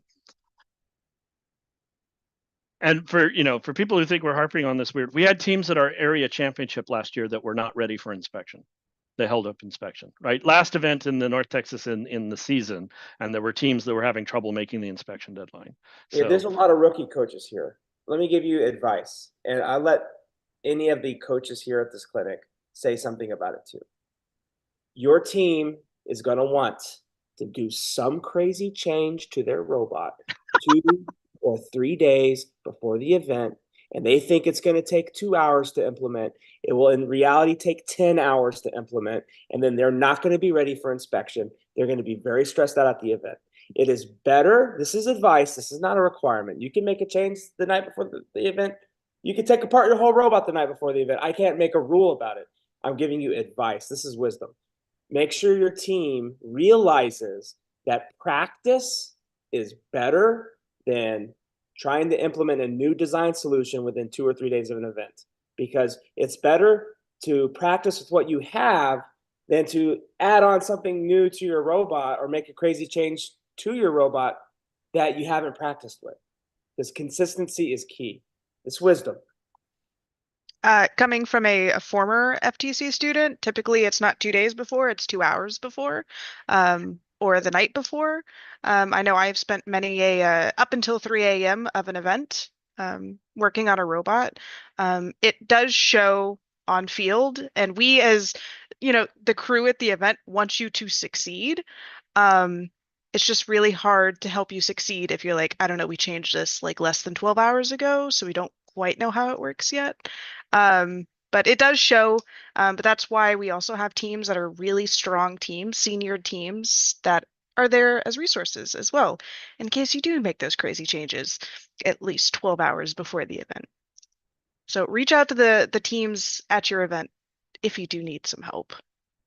And when your team gets stressed out because they can't pass inspection, or the robot's not, this crazy last minute design change, it's just not working the way they think it should have worked.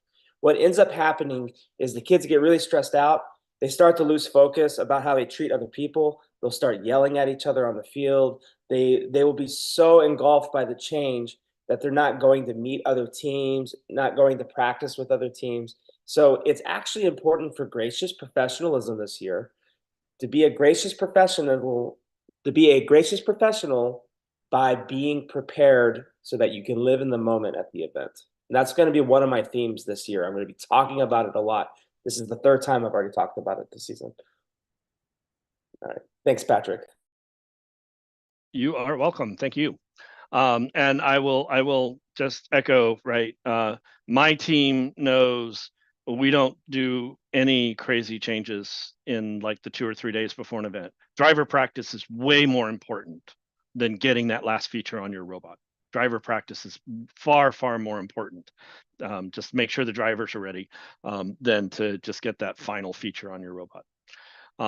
Or even not even final, but get that extra feature on your robot, right? You need to be really experienced to know what you're doing if you're going to try and do significant changes in the day or two before the event. All right, let's see here. So there's a little bit more on inspection, and like there are still many things missing from inspection that aren't in the manual. Like normally there's a robot inspection checklist that hasn't been released yet. There's an inspector's manual that hasn't been released yet for the season. So I'm expecting details on robot inspection to come out fairly soon, like within the next week or two. Certainly we'd like to have that in time for the volunteer academies in a couple of weeks. But just know that robot inspection details, I expect there to be more soon, and we will definitely cover it in more clinics and so forth. The question said, don't keep copies of inspection checklists from in previous years. You could, I mean, it's a good baseline to start with, but given the number of robot rule changes, I could expect the inspection checklist to be significantly different this season.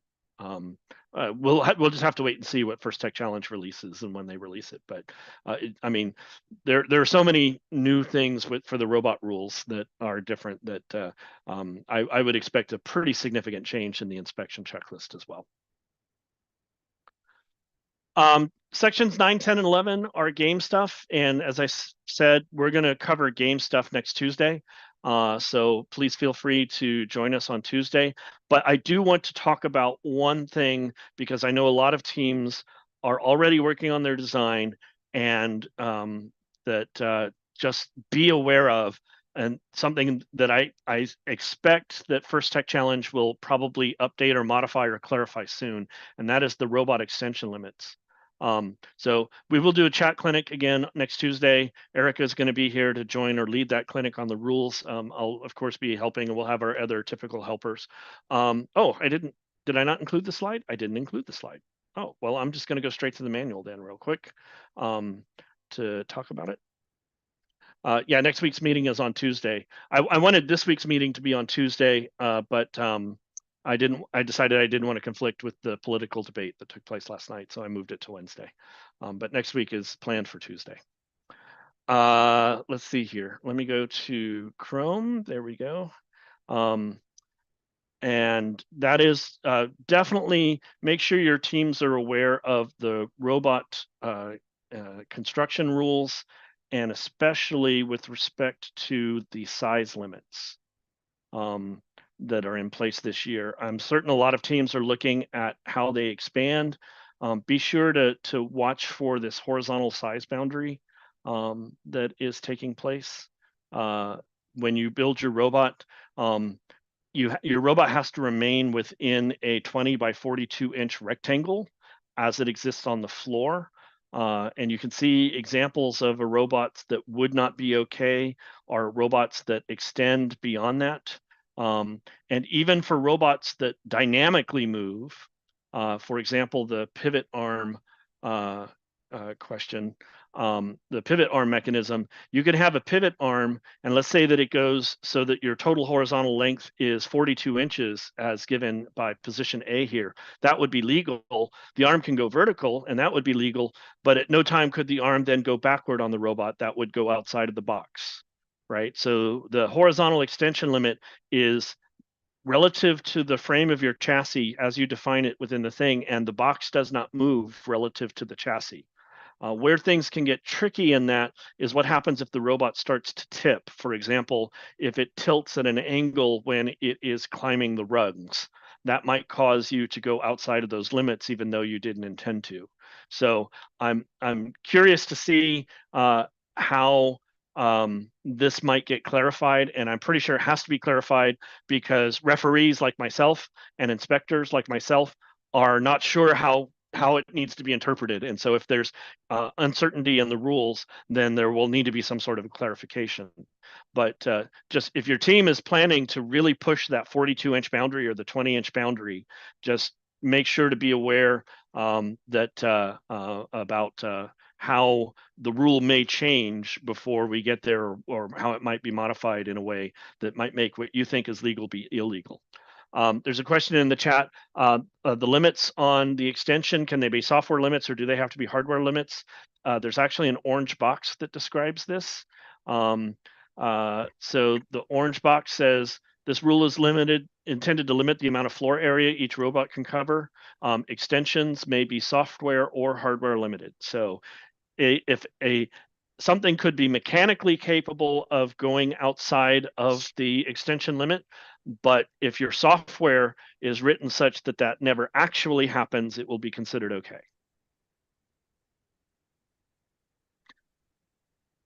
There's Can a you question. go back to that diagram? Sorry. Yeah. What this one here? Yeah. So imagine position A. So Yes. this is going to totally mess up my team's current plans. That's why I'm bringing it up tonight. That's why I'm bringing it up tonight, because I'm certain it's going to mess things up. All right, position A. Imagine that the horizontal arm moves all the way to the other side of the robot. Not allowed. That sucks.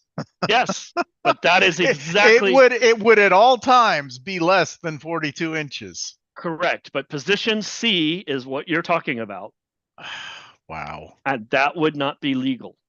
Kareem, I hate to say it, but I think a lot of the people who wrote this manual had your team in mind for a lot of Wouldn't doubt it. Fortunately, they thought let's ruin Iron Rain's normal habits of doing things. Sorry, no, that was a joke. No one actually did that. No, I know. It's like, ugh. This is getting well. That limits creativity a whole lot. Anyhow, challenge, Well, it puts different bounds on it. All right. Let me try and pull up another one here. Let's see if I can see if this works. By the way, I wasn't trying to imply there would be a rotation up involved. Just a sliding. Right. Right. So that's actually that would not work. Yeah. That example that you're asking about, Kareem, is actually example K, where it slides back and forth. Right. Right. Yeah. So if it slides back and forth, it's relative to the drive frame of your robot.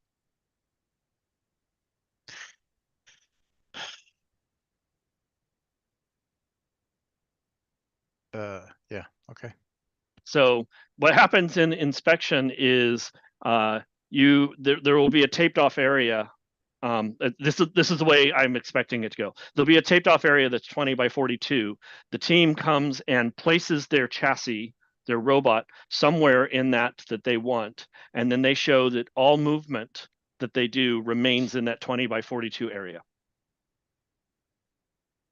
Without moving the chassis. Without moving the chassis. The chassis, the 20 by 42 box remains fixed relative to the chassis. Got it. So the one that concerns me, and it's going to be my first Q&A, if it's not clarified before then, is something like this, which is so upper left corner is a robot that has a sliding extension, and that goes out to 42 inches. But what if that robot tips? And tipping is actually mentioned there. So if that robot tips up on its back wheels for some reason, like for example, it's climbing up on the thing, or it runs over the barrier or something like that, now the back of the robot has gone outside of that 42-inch limit. And the 42-inch limit does not rotate in the roll axis, in the pitch axis with the robot. That's actually, it's stated in the manual that the 42-inch by 20 remains coplanar with the floor. Yeah. So that's why I have question marks by each of these. As I read the rules, if I went by a literal interpretation of the rules, the upper left corner would be legal, but then if that robot ever tipped, it would be illegal. and you'd get a foul for that. So I'm hoping and expecting there will be some sort of a clarification on that soon. As I said, that will be my first Q&A if it doesn't get clarified within the next team update. It's going to be, all right, so how does this actually get called? And I'm interested as much as a referee as I am because of a team robot design or anything like that. Sure. So just teams be aware of be aware of the challenges that may exist if your team is planning to make a robot that pushes the horizontal boundaries at all. Just be aware of that. Okay, let me go back here. Let's see here. And then I want to do this. And I want to get my screen back. I don't have my shortcut keys working tonight, so I'm having to do everything manually. All right, there's a question that was in the chat, which was, if a team fails inspection, would they get credit for a win-loss for their assigned matches? If you are not past inspection, you get no credit for the match. So you're, in normal matches, let's say you have passed inspection, so you've passed inspection, but for whatever reason your robot's not working, then you can take a representative and send them to the field, and they stand in the driver's station during the match. You still get credit for that match if your robot has passed inspection, and you have somebody in the alliance station during the match. You get credit for the match in terms of tiebreaker points and win-loss. Say your partner was able to win the match anyway. But if you have not passed inspection, you cannot send somebody to the field. If you do, that would be a red card for the alliance. And so you would not be at the field. And so you do not get any ranking points or tiebreaker points from a match that occurs when you have not passed inspection. So that is the question for that one. Yeah, there's a question about when will the recording be shared. I'm streaming all of the chat clinics direct to YouTube. And so they're available as soon as YouTube does whatever processing it has to do. Sometimes I will go back and do edits and repost them, but I'll do little clips or cut out things that don't need to be in the archive version. But they are already on YouTube. All right, let me get back to my slides here real quick. Oh, that is. Patrick, quick question. Yes.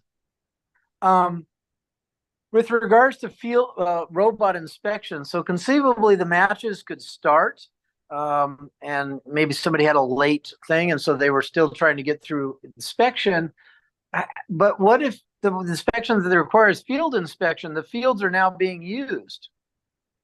I presume that field inspection could take place. For one, there's no requirement that field inspection take place on the field. Right. Okay. That's just something that we do conveniently, but there's not anything that says, oh, it has to take place on the field that is there. So if it did need to take place on a field, then the practice field would presumably be okay. I've done plenty of field inspections with a robot on a cart. I mean, basically, lift your robot, show me that the wheels move. Okay, good, right? I'm good with that. So it doesn't have to be on the actual competition fields to do field inspection. Perfect. Thank you. What was the website that you guys will for YouTube that these will be on? You can go to youtube.com/@PM robotics. I'll put it in the chat. And I already put the YouTube video for this particular stream right in the chat. So if you want to click and on if you want to get to the older ones and whatever, it's youtube.com/@PM robotics. I'll add a slide for that in the future and put it in my announcements to say the archived ones are available here. But you can. And of course, I posted on North Texas website as well.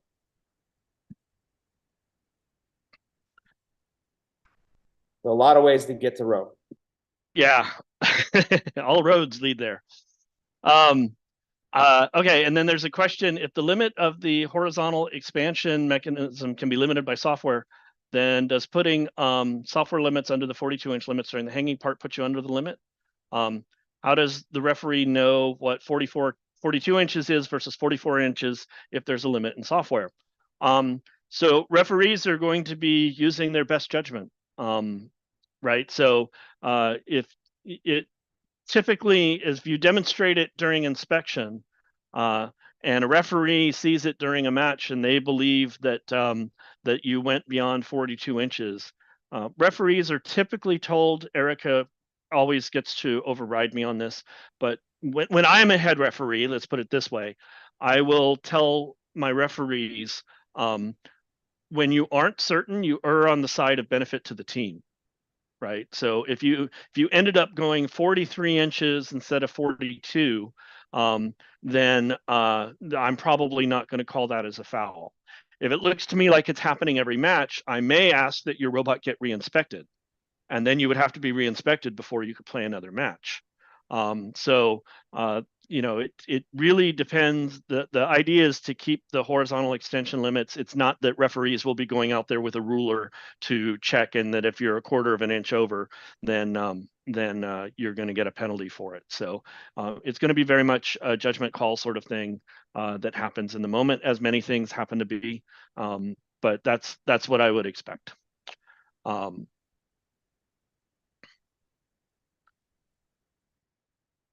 And again, the 42-inch limit is just horizontal, not vertical. You can go vertically as tall as you want.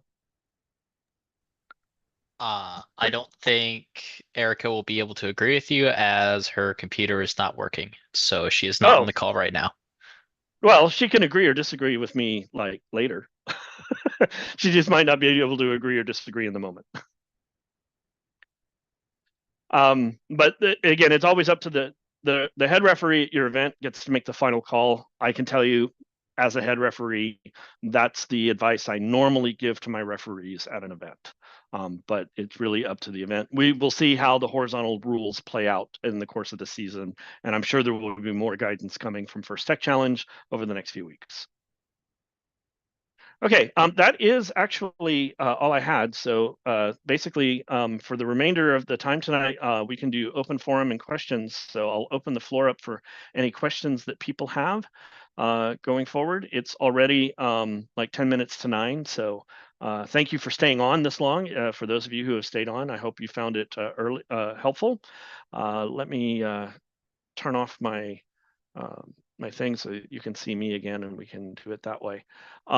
So thank you all, and I will just start answering questions as I see them in the meeting chat, or you can unmute to ask a question from here. Again, for many of you who may decide to leave at this point, feel free to join us next week on the 17th, which is the Tuesday, not the Wednesday, for a discussion of game rules, more analysis of the game itself, and things that we have noticed about the game rules that we want to call out. Again, I wanted to call out the horizontal extension rule because I think it's really important that people are aware of that as they're designing their robots this week. All right, questions? Question from team 26,300. Wow, amazing how high the numbers are getting. If you advance from the early bird qualifier, would you be allowed to compete again in the league system and just be skipped over in the advancement at the league tournament? So I'll answer it. My expectation is that every team in North Texas is in a league, and that they play in their league regardless if they go to the qualifiers or not.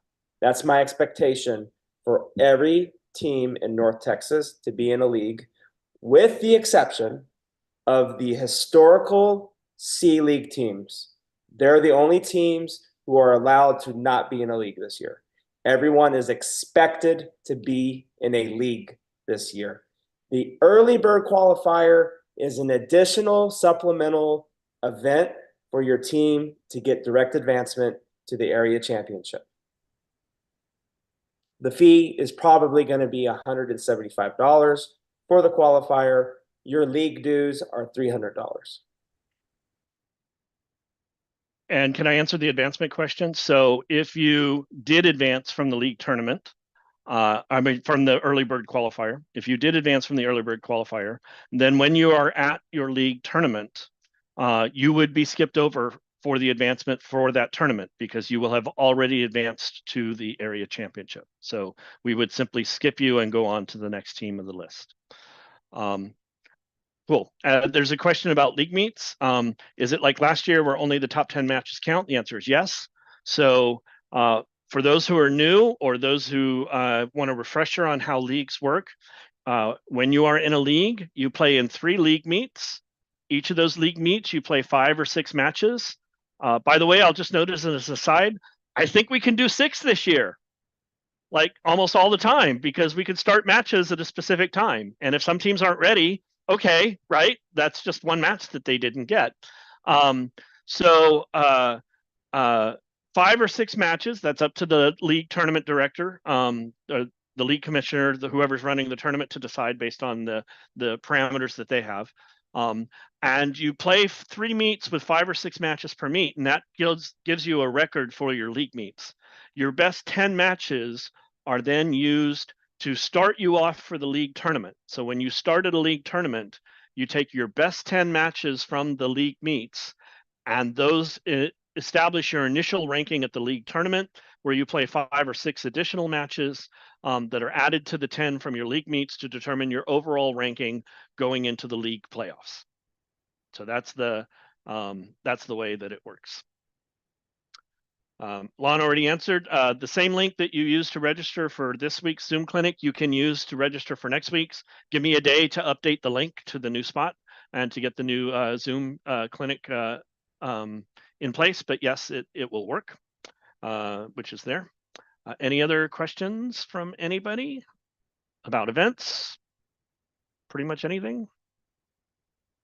And actually, if you advance at the early bird qualifier and you go to your league tournament, which is an expectation, you're actually doing a favor to other teams, because if you are higher up, they skip you, which means that our advancement list goes deeper. So yeah, it's actually, you're doing your league a favor by advancing early. Yeah, one thing that's nice about like early qualifiers when they can be offered is that the early qualifiers will often, not always, because I mean, early qualifiers are wild, right? But if you imagine that some of the top teams are teams that are veteran teams that have more experience or have more experience being prepared for an early event, that if they go and they advance from that event, then they're kind of out of the mix for the league tournaments. Right, they're already advanced, and so the league tournaments for the leagues that they happen to be in, you don't have to worry about them taking up spots from that event because they've already got their advancement out of the way. It's pretty nice. Is there any additional training planned? So we will have an announcement going out, I hope tomorrow, about an intermediate programming workshop that's planned for next weekend. I think that's still on. We're still trying to put that together.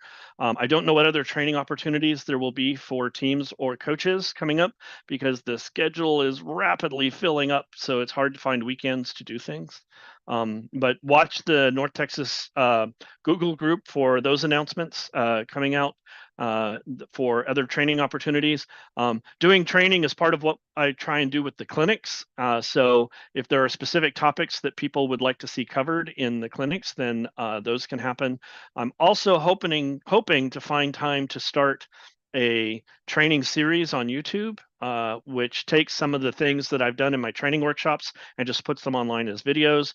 But that's just going to depend on time available for me to be able to get those in place. But I am looking to do that as well. So right now, the only training clinic I know of is one that's scheduled for a week from Saturday.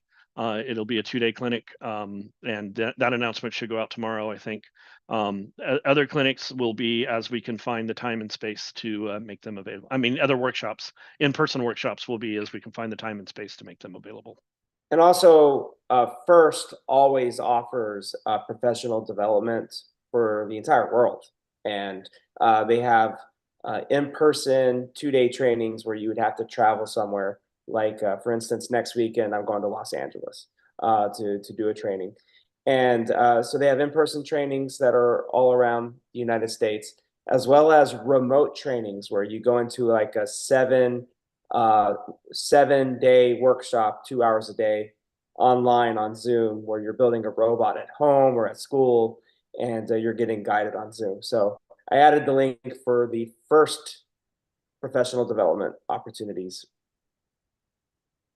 Can that go on the Padlet? Yeah, I'm adding it to the Padlet. Yeah, I mean, I knew FIRST had the opportunities, but I didn't know it to that level of detail. So If that could go on the Padlet, then that will be there. And I'm probably going to add that as a semi-permanent slide for the chat clinics, just to let people know about it, and so forth. And maybe we should post that to the Google group as well. Just to help make that more widely known would help also. All right, any other questions for people?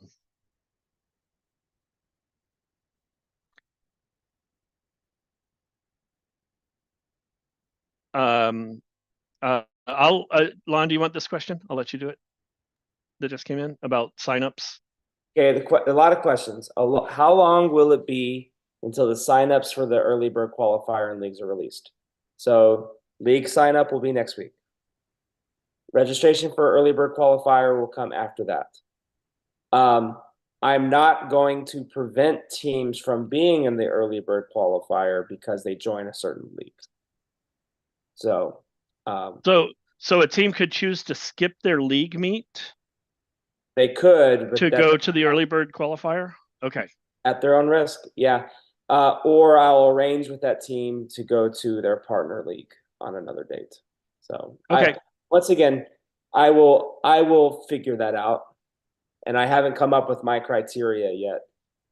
So I will kind of hint at the fact that because I see a lot of people are really excited about this early bird qualifier, that there's probably going to be at least one more qualifier in North Texas. Other than one more early qualifier, or just one more qualifier? One more qualifier sometime during the season. Okay. So that's what I'll say for now. Okay. At least one other qualifier will be available.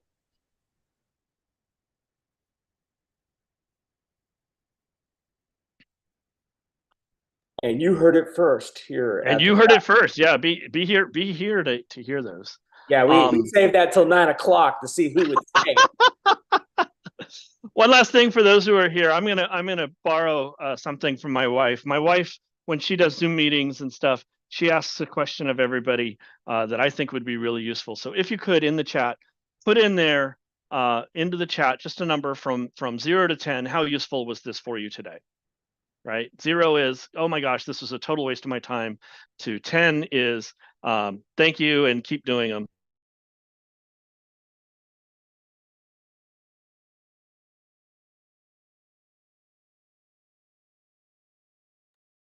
I don't hear you anymore, Patrick.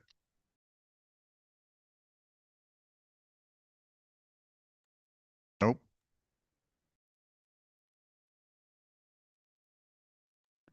9.75. Nope.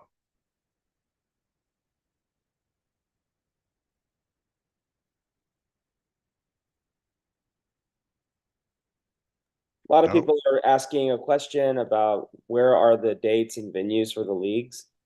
Unfortunately, it's still getting finalized, and so I am not ready to release that yet until next week. So I am so sorry. That means everyone's excited about where and when their league will be. But I don't want to give you wrong information. So that will be next week. Leagues are next week. You can kind of get a good idea from the kickoff slides on the North Texas website.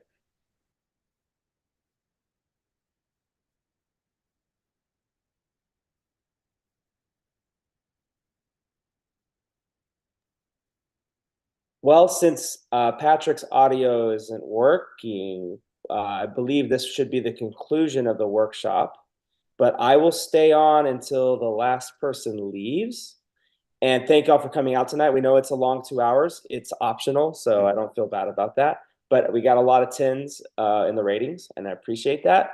We'll be keeping up with this in the future. You should come next Tuesday when we talk about game-specific things. And if you feel like these workshops are too long, just wait for the release on YouTube and watch it at 1.5 speed or 1.25 speed. But then we don't get the interaction. So thank you all for coming out tonight. And as I said, I don't leave until the last person leaves because sometimes people have questions. And thank you all for coming out. Thank you for the 10s. Thank you. Peace, be well, be healthy. And some people need the regular speed, so they might as well just join the workshop, and they do. So appreciate you for being here. Have a good night. Be well. Thank you. I'm saying thank you back to everyone who says thanks in the chat. Appreciate y'all. Appreciate all my volunteers. Appreciate my inner committee, Erica and Patrick for all the information, and even Nova who came here. So thank you all.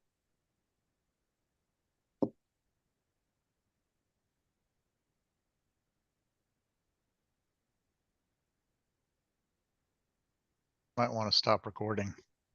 Yeah. All right.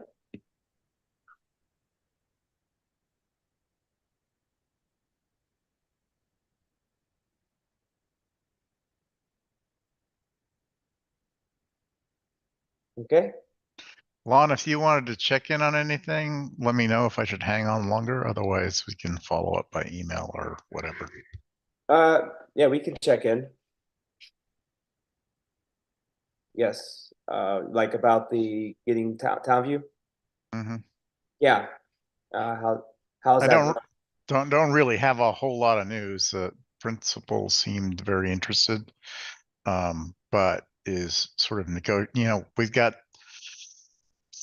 5-6 different schools in the one building, and he's learning the ropes as far as dealing with the other principals because they all have to make decisions in committee together. So he's presenting it this week. Amazing. Yeah. Yeah, awesome. Cool. I need to send them an email as well saying how much I support it, and I'll send it to Mrs. Burke, who's assistant principal there as well. Okay. Cool. Yeah, I miss Dr. Palacios. It's a shame he's no longer there. So. Test. Well, Newton. Oh, there you are. We hear you now. Oh, okay. Yeah. Is this running? Dr. Newton is he sort of ran the math department all the way back for years and years. So Okay. And built that up. He knows the school really well. It's just the admin side of things. He's not super forceful. So, but yeah, I'll urge him along and see if we can get this moving. Thank you. I think it would be great. Okay. I'll sign out. All right. Thanks, Lon, for covering for me Thanks, while I guys. was having audio issues. Oh, I'm good at improvisation like that. Yep, I know. I appreciate it. I don't know what happened, but all of a sudden I could hear everybody else fine, but my microphone just wouldn't turn back on. So. And Laura and Young, do you have a question for us? As I said, we'll stay here till the last question. Okay, Young, Nope. 18227. That's Area 52's number, right? Yes, I think so. Yeah. There's no question. All right, I'm going to remove Young from the meeting. Send me an email if you had a question. Bye, Young. All right. Now it's just us. Yay! Thank you. I think Eric. Thank you. So, yeah. Thank you. Yeah, it's been a crazy day here. They're now telling me I may have internet at midnight. Oh, really? Is it an outage? I'll tell you what happened here is my roommate lawn mowed over the internet wire outside, and so. Oh yeah. Then they came and they put a wire, and they still haven't dug it yet. So I'm still worried it's going to get cut on accident. But, yeah, I've had that sort of stuff happen as well. So. Alrighty. Well, again, thank you. I thought that went well. We got a lot of 10s at the end. I'm going to add that as a feature. It's like give us ratings. Zoom has a built-in poll feature, and you can use it. And then I could do it that way, but I kind of like just doing it in the chat. For one, the reason why someone might not want to do it in the chat is because if they didn't like it, they're gonna be afraid to put it. Oh, that's possible too. So yeah, we could do it as anonymous. And then in judging this year, we're going to use Menti a lot for judges, so that we get feedback from every judge, so that we're not just getting the strong judges always talking, always swaying the vote and stuff. So we're going to use Menti this year to get more voices, the people who are shy to vote as well. Cool. That sounds good. Well, I will investigate polls for next time. All right. That will be a good thing. I mean, anyway, I'm going to get off so I can save the rest of my bandwidth. All right. Since all of this was through the phone. Thanks again. We'll be in touch about the other stuff coming up. soon.